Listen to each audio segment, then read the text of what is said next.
Бұл беташар, осы жерде мен көгілдір экраннан бүкіл халыққа да айтқым келеді, асабаларға да айтқым келеді. Беташар ойыншық қылатын, сайқымазаққа айналдыратын дүние емес. Беташар ЮНЕСКО-ға тіркелген, мәдени құндылықтардың қатарына кірген, әлемде жалғыз қазақ халқында ғана бар керемет асыл мұрамыз бұл.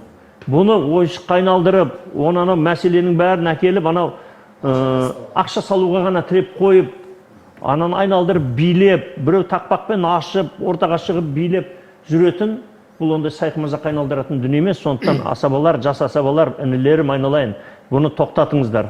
Тоқтатыңыздар, сіздердің ақшаларыңызды, сіздердің беташарларыңыз ешкім қызғанып отқан жоқ. Ашасын ба, жақсылап қазақтың салт дәстүрі ретінде ашыңыздар. Әзіл деген ол тұз сияқты. Мысалы, тұзды сіз тамаққа біреу аз мөлшерде қосады, біреу көп мөлшерде қосады. Әзіл ол соның ішінде ғана жүру керек. Ішінде кішкене дәм беретін. Ал енді бастан аяқ түгел әзіл болып кеткенде, ол сіз яғни тамақ жемейсіз, тек қана тұз жеп отқан сияқты боласыз да. Сондай болады. Сондықтан беташарға өте сақ болыңыздар.